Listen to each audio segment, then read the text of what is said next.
রাজধানীর করাইল বস্তিতে ভয়াবহ আগুন লেগেছিল এবং সে বিষয়ে জানাতে গুলশান থেকে আমাদের সাথে যোগ দিয়েছেন আমাদের সহকর্মী মাহমুদ শরীফ। শরীফ, জানতে চাই যে কি অবস্থা এখন, আগুনের নিয়ন্ত্রণে এসেছে কিনা, আর কখন কিভাবে আগুনের ঘটনা ঘটেছে, ক্ষয়ক্ষতি কি পরিমাণ হয়েছে, কিছু জানতে পেরেছেন আপনি?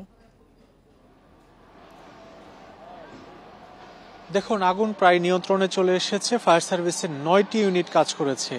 যদি দেখানোর চেষ্টা করি, দেখতে পাচ্ছেন যে এখন মূলত ধোঁয়ার কুণ্ডলী, আগুনের যে কুণ্ডলী, সেই আগুনের দাবানল এখন আর দেখা যাচ্ছে না। এখানে ফায়ার সার্ভিসের পাশাপাশি এই এলাকার যারা বাসিন্দা আছেন তাদের সহযোগিতাতে মূলত আগুন নিয়ন্ত্রণে আসে। এখানে আগুন দ্রুত নিয়ন্ত্রণে আসার অন্যতম একটি কারণ হচ্ছে পাশে একটি লেক রয়েছে, দেখতে পাচ্ছেন। এই লেকের পাশেই কয়েকটি ঘরে আগুনের সূত্রপাত এবং এরপরে সেটি ছড়িয়ে পড়ে।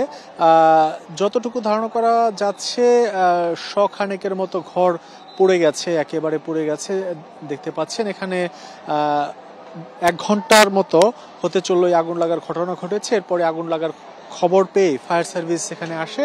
একে একে 9টি ইউনিট, ফায়ার সার্ভিসের 9টি ইউনিট তাদের চেষ্টায় এখানে আগুন নিয়ন্ত্রণ আনতে মোটামুটি সক্ষম হয়েছে। এখনো যদিও পুরোপুরি নিয়ন্ত্রণ বলা চলে না, কারণ এখানে বিভিন্ন সময় আমরা দেখে থাকি এরকম বস্তি বা বিভিন্ন জায়গায় যখন আগুন লাগে তখন এই ধোঁয়ার কুণ্ডলীর মধ্য থেকেও আবার নতুন করে আগুনের সূত্রপাত হয়ে যেতে পারে।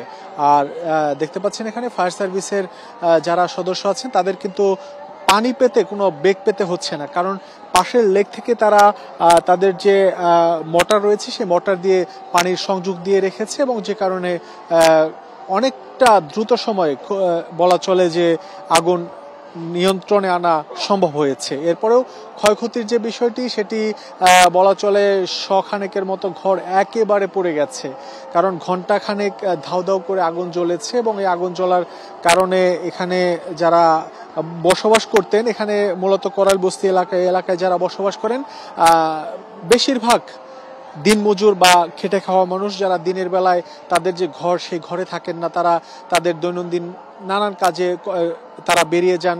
অনেকে রিক্সা চালক, অনেকে গার্মেন্টসে চাকরি করেন। এরকম নিম্ন আয়ের মানুষদের বসবাস মূলত এই করাইল বস্তির ভেতরেও অনেক দোকানপাট রয়েছে, যেগুলির মাধ্যমে আসলে বস্তিতে যারা বসবাস করেন তারা তাদের জীবিকা নির্বাহ করেন। সেগুলির কি অবস্থা জানতে পেরেছেন কিনা, আর কেউ কি আটকা পড়ে আছে, এমন কোনো তথ্য আছে আপনার কাছে? না, আটকা পড়ার বিষয়টি পুরোপুরি এখন পর্যন্ত আমরা জানতে পারিনি, কারণ এখানে ফায়ার সার্ভিসের যে চেষ্টা, সেই চেষ্টাতে যতটুকু তাদের বক্তব্য, সেই বক্তব্য অনুযায়ী ধারণা করা হচ্ছে আটকা পড়ার মতো ঘটনা এখানে ঘটবে না, কারণ এখানে যখন আগুনের সূত্রপাত হয় তখনই আশপাশের পুরো এলাকায় এই খবরটি ছড়িয়ে যায় এবং যারা এখানে বাসিন্দা আছেন তারাই মূলত শুরুতে আগুন নেভানোর কাজ শুরু করেন এবং এরপরে ফায়ার সার্ভিস আসে এবং তারা তাদের যে আগুন নেভানোর চেষ্টা সেটি চালিয়ে যান এবং ঘণ্টাখানেকের মধ্যেই তারা আগুন নিয়ন্ত্রণে আনতে সক্ষম হন। আগুনের যে দাবানল, সেই দাবানল নিয়ন্ত্রণে আনতে সক্ষম হন। এখন মূলত ধোঁয়ার কুণ্ডলী বের হচ্ছে, কারণ এখানে ঘন বসতিপূর্ণ এলাকা একটি। এখানে টিনের ঘর, অর্থাৎ কাঠ, বাঁশ এগুলি দিয়ে নির্মিত 2তলা 3তলা পর্যন্ত টিনের ঘর রয়েছে। নিম্ন আয়ের মানুষের বসবাসের রাজধানীর মধ্যে যে কয়েকটি জায়গা রয়েছে এর মধ্যে এটি একটি অন্যতম জায়গা, যে কারণে এখানে অনেক ঘন বসতিপূর্ণ একটি জায়গা এবং এখানে এই করাইল বস্তি এলাকাতে বেশিরভাগ ঘর নির্মিত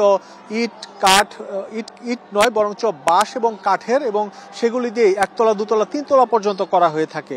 আমরা এখন অপেক্ষা আছি যে ফায়ার সার্ভিসের বক্তব্যের, এবং ফায়ার সার্ভিসের কাছে আমরা জানতে চাইবো যে এই আগুনের সূত্রপাতের কারণ এবং ক্ষয়ক্ষতির পরিমাণ নিশ্চয়ই জানা যাবে তখন। রাজধানীর করাইল বস্তিতে ভয়াবহ আগুন লেগেছিল সে বিষয়ে জানাচ্ছিলেন আমাদের সহকর্মী মাহমুদ শরীফ।